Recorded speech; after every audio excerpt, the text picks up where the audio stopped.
Hey folks, this is Abel James, and thanks so much for joining us on the show.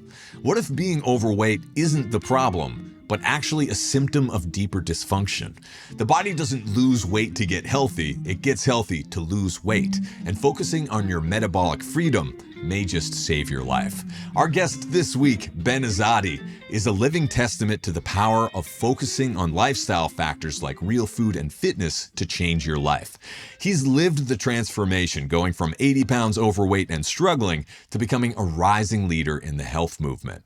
If you're sick of feeling frustrated, fatigued, or stuck, this episode could change your trajectory. Before we get to the interview, please take a quick moment to make sure you're subscribed to this show wherever you listen to your podcasts. And if you're feeling extra generous, please leave a review for The Abel James Show on Apple or Spotify. To stay up to date and get behind the scenes goodies, make sure to sign up for my newsletter at abeljames.com. That's ABEL James.com, or my Substack at abeljames.substack.com. See you there.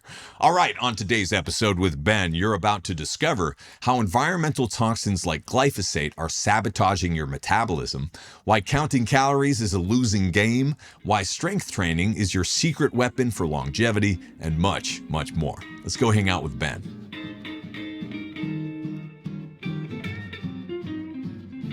Welcome back, folks. A self-described former obese man who transformed his body and life and never looked back. Our friend Ben Azadi shed 80 pounds by focusing on metabolic health.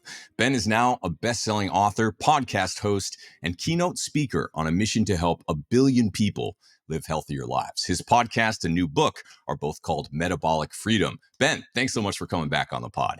Abel, I love collaborating with you. Big fan of your work. It's an honor to be back here on the show to talk about the new book. We're going to have some fun today. Thanks, man. Yeah, let's rock. So in your book, you share a realization that in 2008, at your heaviest, essentially, you didn't have a weight problem, but being overweight was your symptom.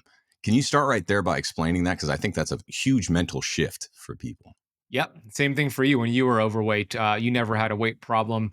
If you're watching this, listening to this right now, and you have extra weight on your body, you don't have a weight problem. There's no such thing as a weight symptom. And that's where just understanding that puts you ahead of a lot of other people, because when you look at extra weight as as the problem, you're going to try approaches that treat the symptom, which is the extra weight. I'll give you an example. Calories in versus calories out. Very popular method for fat loss. And it's pretty deceptive because it does work for most people in the beginning. You start to lose some weight when you go into a deficit. Their premise is that we need to get you to lose weight in order for you to be healthy. But the metabolism, the body works the complete opposite. We don't lose weight to get healthy. We get healthy to lose weight. The extra weight is a symptom, a sign of inflammation, hormonal imbalance. So the focus should be on what has caused that inflammation, what has caused the hormones to become out of balance. That is what gets you down the right path for sustainable fat loss, longevity, all the things we're seeking. The body doesn't have any mechanisms in place to calculate calories, count calories. I do believe calories matter and they play a role. They're just not the most important thing. They're more of a distraction. So the weight will start to come off. The symptom starts to go away when you get healthy, when you lower inflammation. And I make the point that that's what I did when I lost my 80 pounds of fat. That's what you did, Abel, when you lost all that fat as well. And the amazing thing about doing it this way is that you're actually going to keep the weight off. You're not going to rebound. You're not going to yo-yo diet and rely on willpower. It's a much more sustainable approach that a lot of people, I believe, need to adopt and detach away from the old calories in versus calories out dogma. Absolutely. Because if you look at the way that ages or plays out in people's lives, we all know someone who's kind of adopted that approach where they're essentially starving themselves, even in a mild way, over time. And you can see them grow more and more gaunt as the years go by, or even the months go by. And I've seen this in a lot of people who did competitive bodybuilding too, and were on stage getting to extreme low levels of body fat in both women and men. And you kind of see that youthful glow, and it's not like a puffiness, but it's like a youthful oneness to the face, if that makes sense, where you don't see the creases and you don't see the lines and the indentations or whatever. Then, once they're up on stage with that Skeletor look, they've lost all of the little bits of fat underneath their eyes and the other little pockets around their cheeks. And so even if they gain back the weight, which they often do immediately after going on stage, then for the rest of their lives. Essentially, you can't rebuild that fat in your face and other parts of your body. So you've essentially starved the body of something that it can never bring back. And so you kind of have that gaunt look. And for a lot of people, that was the focus of longevity, right? They were trying to undereat calories by 20 or 30% of their needs on a chronic basis. And we're seeing that actually can risk aging more quickly because you lose bone density, muscle mass, and those things also are very hard to bring back once you've lost them. Maybe you could just talk about that a little bit too. Yeah, well said. And you're spot on because a lot of studies do show caloric restriction could extend your lifespan. Meanwhile, you feel miserable. So you might be extending your lifespan, but your health span is declining. And there's a difference in the two. We want to increase both health span and lifespan. And caloric restriction can increase the lifespan part. We've seen studies that show that, but it's a huge failure in the long term. There was the Biosphere 2 study that controlled everybody's calories in this group, and they put them on caloric restriction, and they did see their sirtuins get activated, their longevity genes get activated. So it showed signs of longevity. Meanwhile, they felt miserable. Their thyroid tanked, their organs shrank. It's like it wasn't a sustainable approach. It was a complete failure. And the muscle mass part is a big key here. I hear so many people say they use this excuse. Oh, there's nothing I can do. I'm 40, I'm 50, I'm 60. That's why I'm gaining weight. It's just part of getting older. And when I started writing the book and getting into the science and the research studies on metabolism, I found one key study, which I think is the greatest study ever done that I have found on the metabolism, that really takes that excuse that you're gaining weight because you're older and it just throws it away. So this study, Abel, was from Duke University, 2021, and it was a worldwide study. So it wasn't just the United States involved, it was multiple countries. There were 6,600 people in the study. And get this, the age ranges in the participants in the study was from age 1 all the way to age 95, and everybody in between. And they were using the gold standard for metabolism measurement, which was this urine test they used. And here's what the study said essentially. At the conclusion of the study, it said between the ages of 20 years old and 60 years old, there are no significant changes in the metabolism, which just that excuse that you're getting older, that's why you're gaining weight. The studies don't show that. The study went on to show as well that once the person reaches age 60 and beyond, there's a 0.7% decline in the metabolism every year after age 60. That might sound like a bad thing if you're watching and listening and if you're over 60, but the study said the reason why that happens is loss of muscle mass. So if you build lean muscle mass in your 30s, 40s, 50s and preserve it, or if you're over 60 and you start building lean muscle mass, this is super cool. You could be 75 years old with the same metabolism as when you were 25 years old. And just one more point here on the metabolism. We see so many people say or seek out, how do I boost my metabolism? I want a fast metabolism. Well, here's the thing, the metabolism is not necessarily even running by speed. It's either efficient or it's inefficient. And the animals in the wildlife that have the fastest metabolism have the shortest lifespan. So it's not necessarily about having the fastest metabolism, it's about having a metabolically flexible metabolism. Yeah, and writing that balance as well, which maybe we can shift into, because differentiating between the chronic undereating approach and intermittent fasting can be a little bit confusing, or it could seem like splitting hairs. But there's a fundamental difference between the cycles of essentially overeating and undereating that you see in nature, and the chronic undereating that has been the approach for this. So let's talk about the intermittent fasting approach, where it's more of a cyclical strategy. Yeah, there's a big difference between caloric restriction and grazing and eating every 2 or 3 hours throughout the day. And even if you calorically restricted and did intermittent fasting, a big difference because during intermittent fasting, you lower insulin, you heal the digestive system, you go through this autophagy cellular cleanup process. You're not getting all those benefits by grazing throughout the day. And the goal is not necessarily to eat less, it is to eat less often. And that's where intermittent fasting comes into play. And it's all about these feast famine cycles. And you talk about this in the wild diet. You talk about it all the time. My mentor, Dr. Daniel Pompa, also talks about it, where the goal, like animals, when they had a kill, or our ancestors, when they had a kill, they would feast, they would enjoy it, they would eat as much as possible and enjoy themselves. And then there were periods of time where there was no food, and that was the famine. And they went through this feast famine cycle. They didn't have all this food and to say, we'll graze on this throughout the day for the next few days. No, they would just feast it up. That would be their feast part.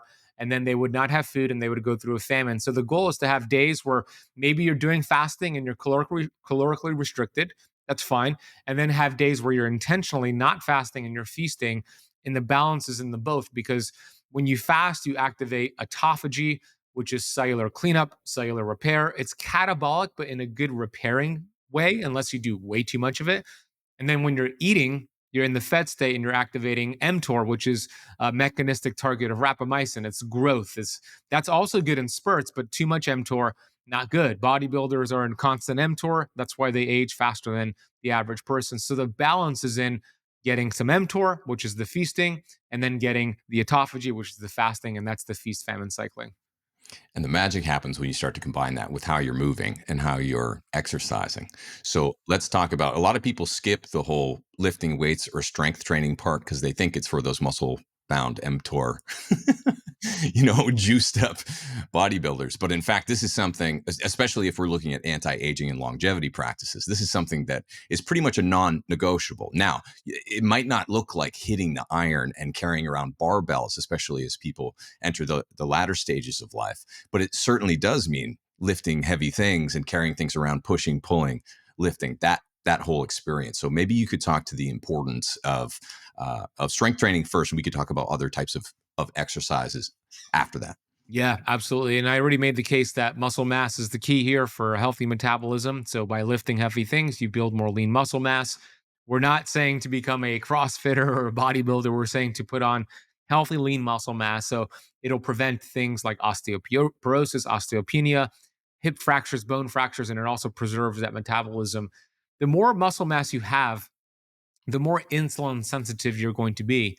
And that's important for longevity. It's important for fat loss.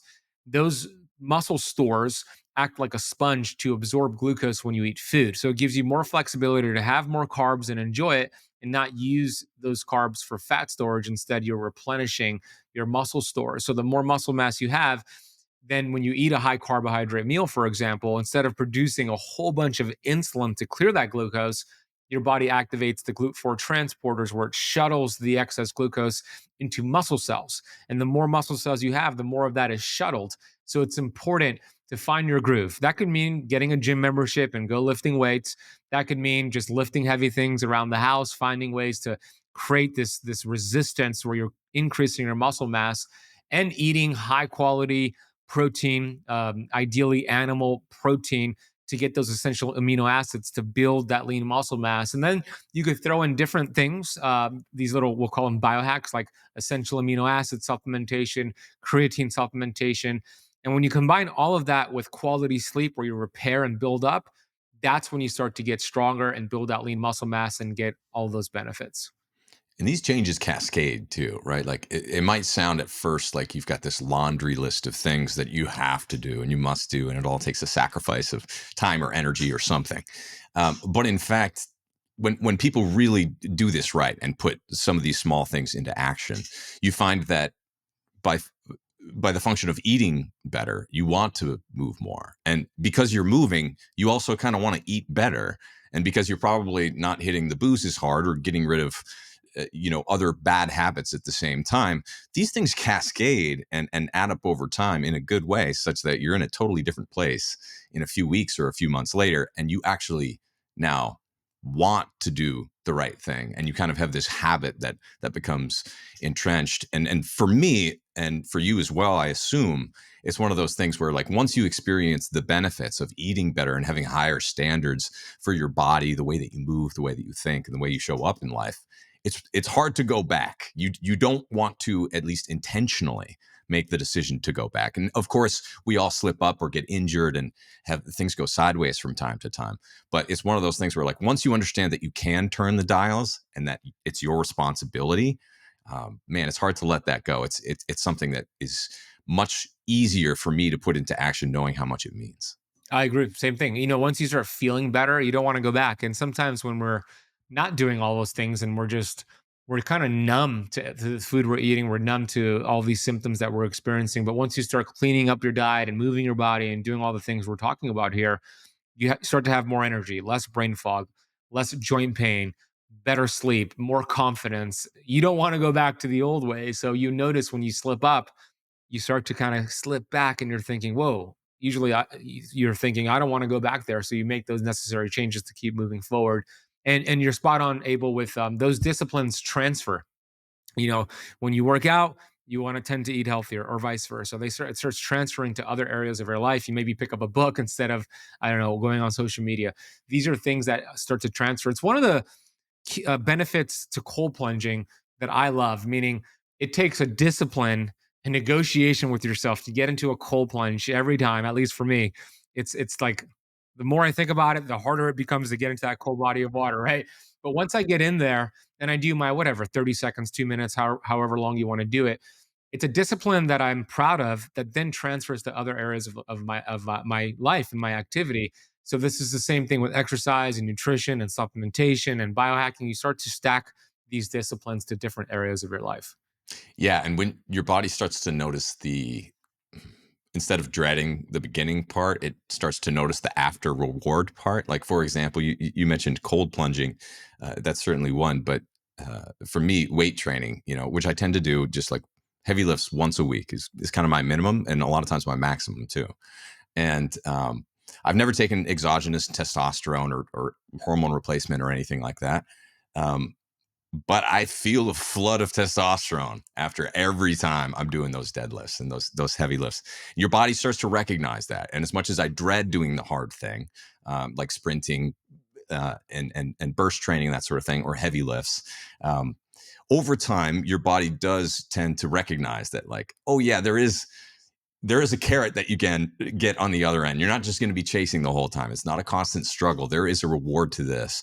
And I like that feeling of endogenously supporting your own body instead of relying on external things to get a hit of whatever or to try to feel normal. Of course, we all some people are in different circumstances, and there is a time and place for a lot of these interventions. But if you can avoid it and do the more natural approach, obviously that's going to be the thing to start with. But you also talk a lot about addiction in your work and mention how you can use it as a superpower if it's redirected.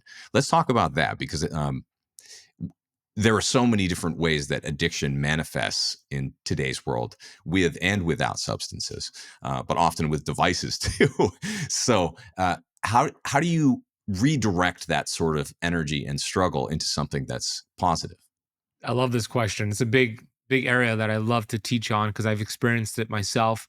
Before I get into that, I just want to add to what you just said about the exogenous hormone conversation. I see a lot of people, men, yes, but also women who just don't want to do the lifestyle changes. So they'll just, get on hormone replacement therapy. And there's a time and place for that, but it's in combination with the lifestyle changes. And I would recommend first doing the lifestyle changes and seeing if you actually need that.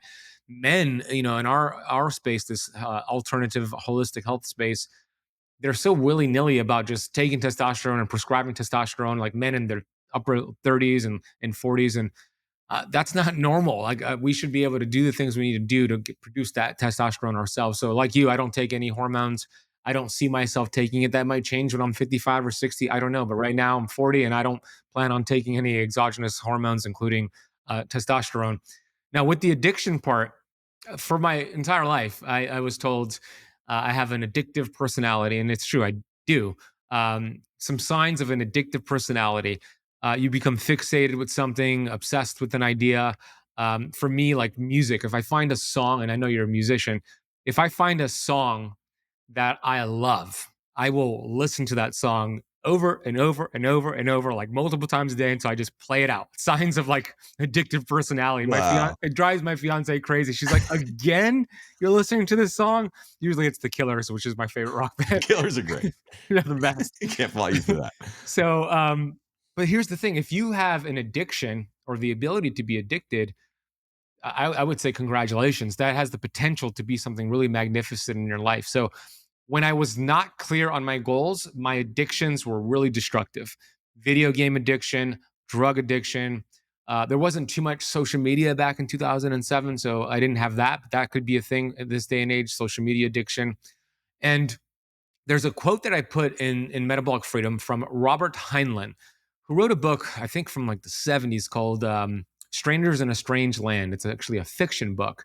But in that book, he said, in the absence of clearly defined goals, we become strangely loyal to performing daily trivia until ultimately we become enslaved by it. So, daily trivia are those addictions. And when you're not clear on your goals, you are enslaved by those addictions. But when you become clear on those goals and you find something that lights you up, that is unique to you, a purpose, the Greeks call it your telos, the end in mind, the chief aim, your teleology, then all of the energy we put into our addictions, and it's a lot of energy we put into our addictive behaviors, you transfer that into something that's positive, and then it's a superpower. What I did was that I became really clear on my goals, which was health and wellness and fitness and educating the masses. So all of the addictions that I had, all the energy I was putting into the bad stuff, I transferred into the good stuff. And now it's a game changer for me. It actually separates me from other people who don't have this, what I call superpower. So it could be something really positive. It could be really destructive. It's really a double-edged sword, but it starts with finding out what's important to you and then living on purpose with that purpose. In chapter 10 of the book, and by the way, Abel, chapter 10 in the book is my favorite chapter in the book. It's all about how your thoughts influence metabolism, the nocebo effect, the placebo effect. And then I also talk about the longevity of purpose. And there's a study in the book in chapter 10 from a Harvard psychiatrist, Ellen Langer. And in the 1970s, she did a study where she simply gave these nursing home residents, two different groups, different activities. And it showed you by how having purpose extend their lifespan. So one group were given a house plant and full autonomy over their schedule. So the house plant, they had that responsibility, a goal to take care of the house plant, and they also had autonomy over their schedule. They could do whatever they wanted to do. The other group were given the house plant, but were told that the staff would take care of it, so they didn't have any goals, and their schedule was controlled by the staff. They didn't have any autonomy. After 18 months, the group that was given the responsibility for the house plant, which had a goal, and the autonomy over their schedule, half of that group were alive versus more than half of that group were alive versus the group that didn't. Simple little example to show you when you have something you're working towards, it increases vitality, it increases energy, and increases lifespan. And I think that's a real missing piece for a lot of people trying to get healthy. Yeah. And it applies across the board too. There are so many different ways that this hits, but the things that you stop doing or you don't think that you need to do anymore atrophy. Your skills perish. And sometimes they're hard to get back.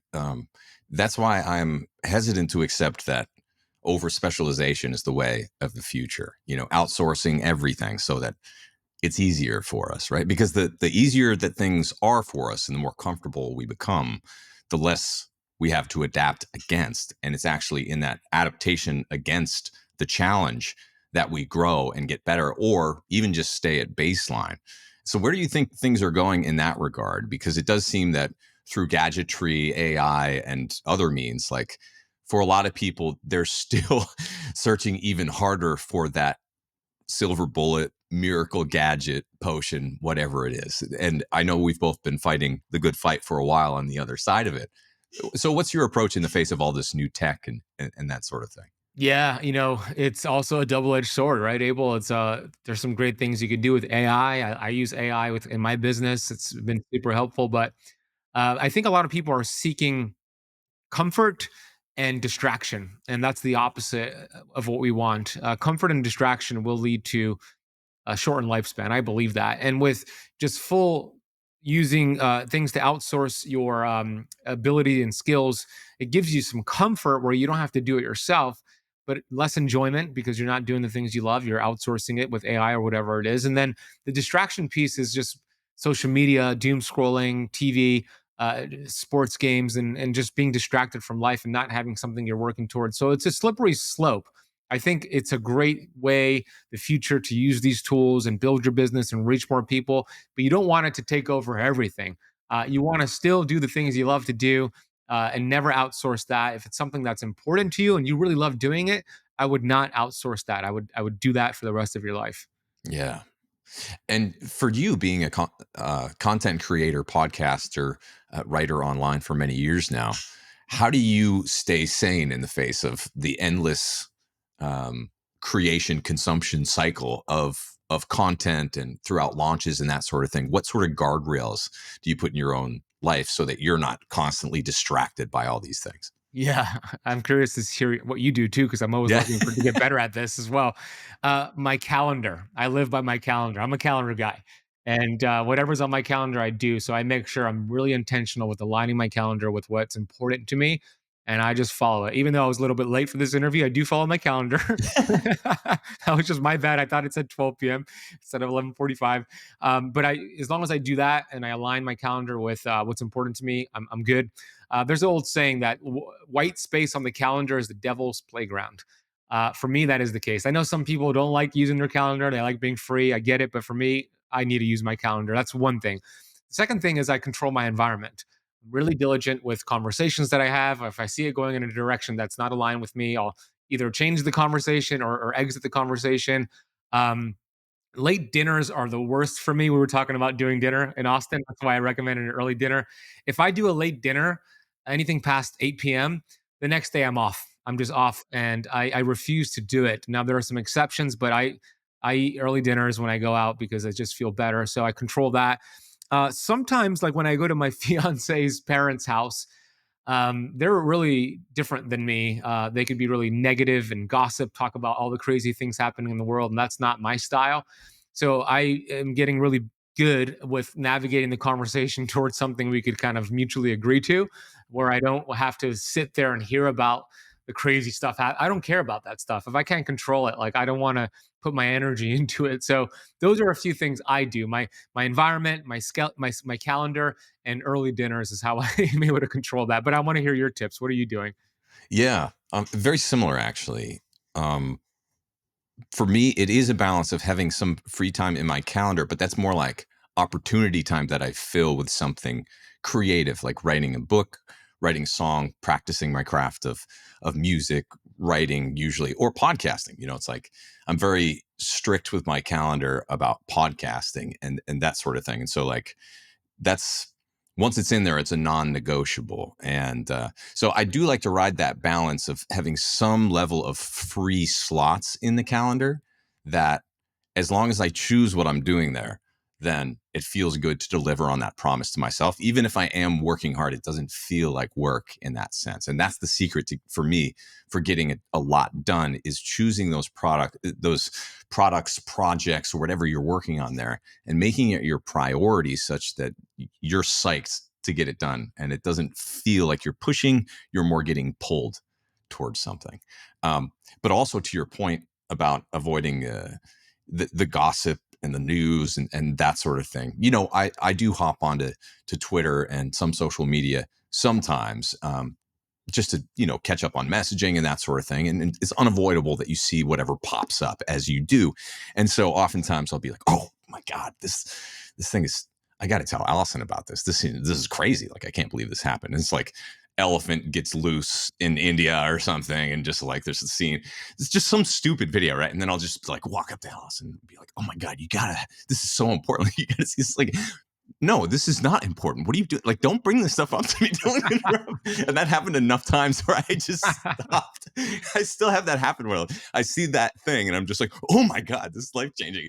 I don't know what it is, but they got us. It's like clickbait works and that sort of thing. So we have to, no matter how well intentioned we are, we all just need to be careful with that. And, not self censor or whatever, but just be like, is this really the most important thing in the world today? Or is this just internet hijinks again? And especially in the age of AI, we don't know if any of it is true anymore. So it's really important to double down, I think, on your own projects, your own line of thinking, processing everything that you already have instead of trying to get more stimulation and outside stuff. Like even for writing my next book, which I'm working on about longevity, it's like you don't even need that much external stuff anymore, because if it's about foundational principles, it's more just a matter about like sitting down and doing the hard thing, sitting down in a chair and just writing it. And for everyone, it's like that's what it is. It's all about taking the action and tricking yourself into doing that, despite the challenges of having a monkey mind and being a human. Yeah, then that monkey mind is something else. That's cool about the book. I can't wait to hear more about your longevity book. I didn't know that. It's Yeah, exciting. like I said, I gotta sit down. Well, the way I generally do it is I'm kind of amassing ideas over the course of time, as I'm sure you do as well, through interviews and just generally I'll walk around with my notebook all day, every day, and just be jotting down ideas. And so it's this massive task of organizing the mess of papers and notebooks and putting them into some sort of coherent, you know, line of thought. But I really enjoy that process. So it'll take a minute. I'm gonna take a minute for this one, but yeah, I like the process, and I'm inspired by other folks like you who just keep writing books, because it is a testament to your own health and sanity when you get through those processes. And not to mention, your book, I think, covers off on really important topics right now that a lot of people are missing out on. So let's talk about glyphosate next, because that's one that for people who have been in the States for a long time and haven't traveled much outside of it. Uh, we have a different idea of what wheat is and other products. And we've also been assaulted by glyphosate pretty much our entire lives. Whereas in Europe, or other parts of the world, they actually have standards which don't allow this sort of chemical and toxin into their food supply. And so the health outcomes, the quality of food is a far cry from what we're used to here in the States. So why don't you talk about the problem of glyphosate and also what people can do to make sure they're not getting too much of it? Yeah, it's a big problem. Well said. In Europe and Italy, for example, I talk about Italy in the book, and I make the example that Italy has a fraction of the obesity that we have in the US, a fraction of the diabetes that we have. They also have a longer lifespan than us. Speaking of longevity, they live longer than us. They don't have more gyms than us. They have a fraction of the gym, so it's not that. Sure, they walk more. They have more community. That is true. But one of the other things that is at play here is that in 2016, they had strict regulations for these chemicals like glyphosate and red dyes that we freely allow, at least right now, in our food supply. And glyphosate is a nasty chemical. It's an antibiotic essentially. It's anti-life, and it's sprayed all over the place. They've done studies on urine, the urine of human beings, and they found that 95+% of human beings are urinating glyphosate, and it's so hard to escape it. I'll explain where it's found and the best ways to mitigate it, but first I'll explain what it's doing to the body when it comes in the body. It's a poison. It's a mitochondrial poison. It chelates, meaning it removes minerals from your body. Minerals, we are mineral deficient. Minerals are very important to fuel the mitochondria, which helps your mitochondria produce energy, burn fat. It extends your lifespan. There's a lot of disagreement in our health space about the best diet, fasting, and different arguments out there, but we could all agree to the mitochondria being really important to support, and glyphosate destroys it. And so what happens is, well, first of all, Dr. Stephanie Seneff, actually, she's not a doctor, she's an MIT researcher. Stephanie Seneff from MIT, senior scientist from MIT, and Nancy Swanson. They have some really interesting studies that started mapping out the application of glyphosate in the late 1980s when it really started getting ramped up in the US. And they tracked it, strong correlations. And I know correlations are not causation, but strong correlations between the application of glyphosate and diseases like diabetes, Alzheimer's, autism, dementia in the US. It tracks the more application of glyphosate, the more of these diseases year after year. Glyphosate is found in wine, it's found in coffee, it's found in a lot of food, especially to your point, wheat loaded with glyphosate. That's why we hear so many people say, I could go to Italy and eat gluten and eat wheat and I feel fine. But in the US, I feel inflamed because number one, less glyphosate in Italy versus here. Number two, their wheat over there is different than the wheat we have here. We have this hybridized dwarf wheat that's very different, that creates more inflammation in the body. So there are several things you can do. I would recommend taking fulvic and humic acids. I talk about this in the book. When you take these minerals, fulvic and humic acids, it could help remove glyphosate from the body and give your mitochondria the missing minerals. You could look up the clean 15 versus the dirty dozen. This is the environmental working group, where the clean 15 are the 15 foods that have the least amount of glyphosate, and you want to stick with those. And the dirty dozen are the ones that are just loaded with glyphosate, usually GMO. You want to make sure those are organic as much as possible.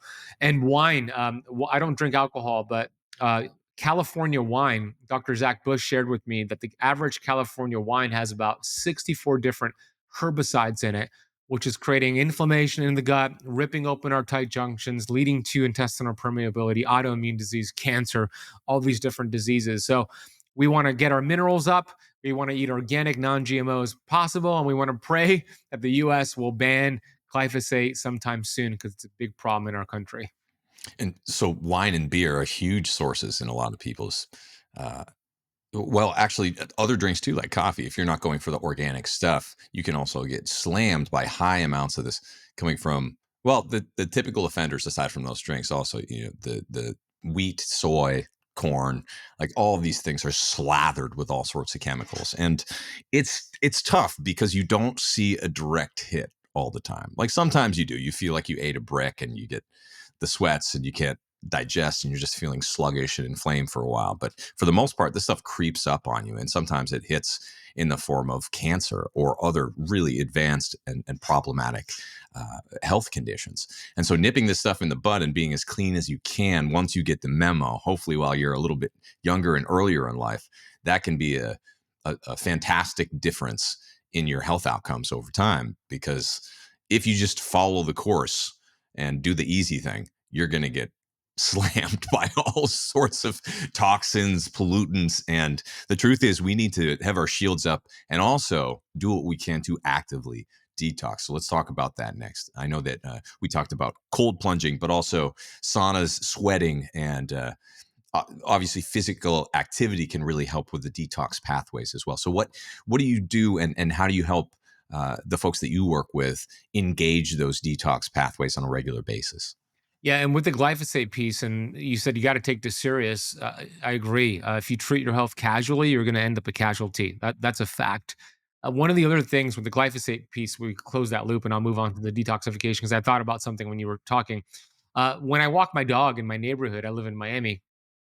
My neighbors proudly display that their lawn has been sprayed with Roundup or glyphosate.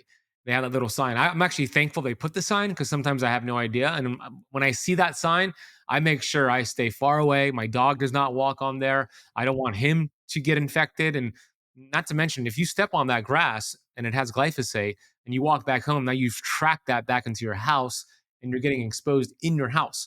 And one of the questions I ask people when I start working with them one on one, although I don't do much one on one these days, but I used to always ask this question: have you, or do you currently live next to a golf course? And they always wonder, why would you even ask that question? Well, golf courses are loaded with glyphosate. They're sprayed Mhm. all over the place. And it's interesting because in the real estate space, real estate goes up when you're living right next to a golf course. People actually Right. want that. But Yeah. to me, that's the worst thing. You never want to live right by a golf course. They're spraying that thing every single day to make it look great. And you're getting that just coming right into your house. So if you live, I'm sorry, if you live next to a golf course, that's a big problem. I'm sorry to break the news to you, but that's something you want to be aware of. Okay, detoxification. We have these downstream detox pathways that are incredible. We have these systems in place, but the amount of toxins we're dealing with is just hard to keep up with it. But our downstream detox pathways would be the lymphatic system, which is this gutter drainage system. We have the liver, which is a major detoxification organ and fat loss organ. We have the kidneys. We have our bowel movements, or colon, excuse me. And there's different things we can do. So sauna is great. I personally love sauna. I love sweating. I have an infrared sauna in my backyard, and I do that consistently. You could find somebody who has a sauna, whether it's infrared, dry, steam. Any of those are fine when you're activating these heat shock proteins, and you're facilitating brown fat, which is great for fat loss. You're supporting the mitochondria, and you're sweating. You're opening up those detox pathways. Great for high blood pressure, great for cardiovascular disease. Sauna is great. movement in general. We were talking about moving the body earlier, but steps and movement, strength training, these are different ways to activate sweating, of course, but also your detox pathways. Making sure you're pooping. The amount of food that you eat is the total amount of times you should poop. I believe, meaning if you eat 3 meals a day, you should poop 3 times a day. So making sure you're not constipated. When you're constipated, you're having a backup of these toxins that are just auto intoxicating yourself. So making sure you're regular is important. You can do things like coffee enemas and castor oil packs to support the liver. I talk about bitter rich foods in the book to support the liver. These are going to be apple cider vinegar, lemon water, lime water, milk thistle, ginger tea, artichokes, things that stimulate that liver to produce bile. Great for detoxification and great for keto because you're breaking down fat more efficiently now with the bile. So yeah, those are a long list of different things you can do to keep those detox pathways open. But you want to make sure you stop the flow of those toxins first, because you can open up the pathways, but with the amount that we're having in this day and age, it's going to be hard to get them out. So you have to remove the interference at the same time. What if it's like I said, been a few years since we spoke, at least on this show, and I'm curious what you've learned along the line. Like, have there been some mind blowing guess or little things that really lit off something in your mind that's just like, oh, I'm going to make this little tweak or this change, or has it really largely stayed around the fundamentals? It always revolves around the fundamental. It's funny that you asked that question because yesterday I just recorded episode 1,000 of the podcast. Believe it or Wow, not, bro. congrats, dude. That's Thank you. amazing. Yeah, you're an OG in the game, so you know all about. I know what it takes. You Yeah. know, yeah, you know how difficult that is. So I recorded episode 1,000, which is coming out next week, but I recorded it yesterday, and I went through like 10 lessons, like common themes and things for with the people I've interviewed. There's solo content. Maybe I've interviewed over 700 people, but the rest are solo content. And one of the things is that, yeah, the fundamentals are always the fundamentals, right? Stress, sleep, movement, mindset. You can't skip that. You're only going to go so far if you skip that and add all these biohacks, these sexy things. You make some progress, but it's only going to get you so far. So yeah, fundamentals have to be addressed. It builds that foundation of health. And if you don't take care of that, it doesn't matter how much sauna you do, how much supplementation you do, red light therapy, it's going to still fall apart over time. Outside of that, Abel, um, the toxicity piece has been something that really has been like really important to me over the years, and I've dealt with my own toxicity issues. I know you have as well with was it carbon monoxide poisoning? Yeah. Yeah, with your scary story. For me, it was mold and mercury, and you actually helped me out, giving me a protocol for the molds and the stuff I was dealing with. So that's been a big part of not just my journey, but a lot of these conversations I'm having with top experts, the toxicity part. So much so that chapter 5 in Metabolic Freedom is all about how these environmental toxins create metabolic diseases. They're everywhere. So it's important to address that. It could be a mold issue, it could be a heavy metals issue. Like for me, it was having 8 silver fillings in my mouth for 20 plus years, leaching Wow. mercury into the brain. And then, of course, discovering we were living in a moldy home. And I was doing everything. Prior to that, I was doing everything. I was doing the keto, cyclical keto, fasting, CrossFit, where I owned my CrossFit gym a few years ago, supplementation, the different biohacks. Yet I still didn't feel like I wanted to feel. It wasn't until I addressed the toxicity part, the heavy metals, and the mold. Then I started to actually feel incredible. And I'm 40 years old now, and I feel the best I've ever felt in my life. And a big part of that was addressing the toxicity component. Yeah, and that can be a tricky one. It's a homework project, right? And it It takes is. It's a time. rabbit hole. Yeah, it is. There's a lot going on. We'll have to save some of that for the next time because I'm curious about the people who you're working with. How has that changed over the years, especially with new technologies and that sort of thing? Especially now, we're seeing a lot of AI agents, chatbots replacing already trainers, coaches, and that sort of thing. At least at the lower level. I'm curious about your thoughts about that, and also where it might be going, and curious about if you're changing the way that you're working with groups or people individually. My focus these days have been more on diabetes and prediabetes. That's one of the things that I'm passionate about since my dad passed away through the complications of diabetes back in 2014. And it's a big problem. In the United States, we spend $4.6 trillion every year on healthcare, which would be the fourth largest GDP in the world if it was a GDP, the amount we spend on healthcare. Yet we ranked around 37 amongst first world countries for health. 37. I mean, there are countries that are a lot worse than we are in terms of their economy, yet they're healthier than us. And what's interesting about the healthcare spend is that one out of every $4 spent on healthcare is spent on diabetes, primarily type 2, which is a metabolic disease, which is 100% preventable and 100% reversible. So a lot of the people I work with have insulin resistance, pre-diabetes, PCOS, or full-blown diabetes. I love working with them because it's really not that difficult to reverse diabetes. It's not. You just have to apply a few things here and there, and it could happen in a matter of weeks to months, and in some cases, years. So those are the majority of people I'm working with in group settings. The book was written for the masses to reach those people and just help them understand the body was built to heal itself, remove the interference. And then if they want to work with me, I do more group settings, courses, that sort of thing. Now, where has technology come into play here and different devices? CGMs have been a game changer, continuous glucose monitors, awesome. And also AI can be used for certain things, like to find certain studies. I use AI. I'll either use ChatGPT or Gemini, and I'll say, find me like 3 of the best human studies on a certain topic. And it just allows me to go a little bit deeper and find more studies. So anybody can do that, by the way, not just us health practitioners. If you're Right. listening, yeah, you could go on these AI softwares and find these amazing studies to either use this for yourself to learn more, or to even show them to your doctor to educate your doctor. There's many ways to use these technologies. So I like working with people. I love working with people with these metabolic diseases because I know how to help them overcome them. Yeah, absolutely. And using AI for that purpose is just a wonderful one. I mean, trying to find research has always been a task, and a lot of it was gated.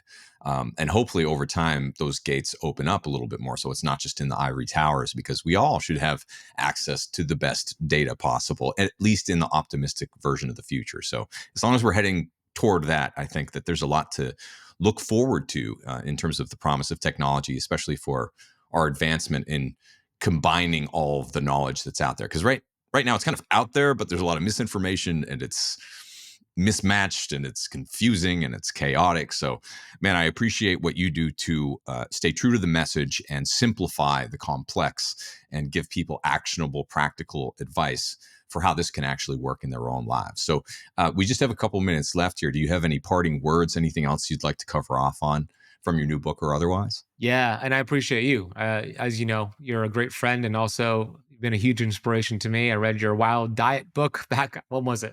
When did you release that? Yeah, 2015? 10 years ago. Yeah, it's 2015. That's probably when I got it. I think I got it when it came out. I think I had mentioned to you before. Like, I even have it here, the original copy, and it's all highlights all over the place. So Amazing. it's one of the standards, one of the great books out there. If you haven't gotten it, go get it. It still stands the test of time. The Wild Diet. Um, yeah, so in chapter 10, that favorite chapter of mine, I talk about a supplement that I recommend your audience take. This supplement is anti-inflammatory, helps with high blood pressure, heart disease, helps with autoimmune conditions, helps with diabetes. Pretty much any condition you're dealing with, it will improve. And I know it sounds like a very bold statement and claim, but allow me to share why I believe that. So the supplement is called vitamin G. And UC Davis, I put some studies in the book from UC Davis showing that those who take vitamin G have healthier blood pressure levels, healthier blood sugar levels measured by the A1C. Dr. Joe Dispenza has done workshops on individuals taking vitamin G. He's measured their cortisol levels. He's measured their IgA levels, which supports the immune system. And he saw huge improvements in their immune system and a downregulation in their stress levels. The most comprehensive study ever done on vitamin G came out last year in JAMA, published from Harvard, and I put that in the book. Check this out. The study had 49,275 nurses, and it showed that the nurses who took vitamin G every single day had a 9% reduction in dying from all-cause mortality and a 15% reduction in dying from cardiovascular disease versus nurses who didn't take vitamin G. So your audience, actually, before I give away what vitamin G is and where to get it, one more study. This was done on caregivers. Now, caregivers live a really stressful life. They measure their mitochondria via this MHI, mitochondrial health index. And it showed that the caregivers that took vitamin G at night had healthier mitochondria in the morning, the following morning, versus the caregivers that never took vitamin G. So your audience is already in the show notes, Abel, trying to find an affiliate link and a coupon code for vitamin G, but I got news for you. You can't find it because vitamin G is not something you buy. Vitamin G is gratitude. It is the feeling of gratitude, not the practice of gratitude. It's not an intellectual exercise. It's an emotional exercise. It's a feeling. And everything I just shared is on gratitude. When you're in a grateful state, what you appreciates, and what you think about, you bring about in your life. And the more things you're grateful for, the more things you see to have gratitude for. So I recommend getting your daily dose of vitamin G every morning, right before bed, throughout the day. There's no upper limit. Instead of choosing 10 things you're grateful for and writing it down like a checklist, choose one thing you're grateful for and spend a few minutes there, and you actually get more benefits doing that. So that would be the thing I would add to the conversation here. I love it. And I've been a proud taker of vitamin G for many moons now, and I can vouch it works. It works, but only, as you said, it's not about going through the habit or the exercise of it. It's about truly feeling it. So however it shows up in your life, make sure that you drop down into your heart and your body and actually feel it. Don't just say it. The intellectual stuff doesn't work. Feel it like a kid, like a child, right? Yeah, amen, brother. You live that vitamin G life. I could see it. You do too, man. Well, Ben, please, before you go, tell folks where they can find your new book and your work and what's coming next. Thank you, brother. The book is out on May 13th, and it is called Metabolic Freedom. My friend, Dr. Mindy Pels, wrote the foreword. It's being published with Hay House, and it's available on Audible. I narrated the Audible myself, which was a pain in the butt. Nice. Yeah. Kindle and hardcover. Actually, I just got my author copies. Here is the cover of it right there. Has a nice chili pepper popping. Thank you, bro. And we actually have a special gift for your audience if they want to get the gift. It's a free course on the metabolism, 12 lessons that I built out, just understanding how the metabolism works, along with exclusive interviews in this course with leaders in our space, Dr. Jason Fung, Megan Ramos, Cynthia Thurlow, and Dr. Daniel Pompa. All that's free if you go to metabolicfreedombook.com. You just simply buy the book, Metabolic Freedom, from any of the retail sites listed there. And then once you do that, whether it's a pre-sale or after the fact, you put your name, email, and order number, and you're instantly emailed access to the course with the interview. So that's metabolicfreedombook.com. Nice. Ben, thank you so much for being here. Really appreciate your work. I appreciate your work, brother. You're a rock star. Can't wait to see you soon. Hey, Abel here one more time. And if you believe in our mission to create a world where health is the norm, not sickness, here are a few things you can do to help keep this show coming your way. Click like, subscribe, and leave a quick review wherever you listen to or watch your podcasts. You can also subscribe to my new Substack channel for an ad-free version of this show in video and audio. That's at abeljames.substack.com. You can also find me on Twitter or X, YouTube, as well as Fountain FM, where you can leave a little crypto in the tip jar. And if you can think of someone you care about who might learn from or enjoy this show, please take a quick moment to share it with them. Thanks so much for listening, and we'll see you in the next episode.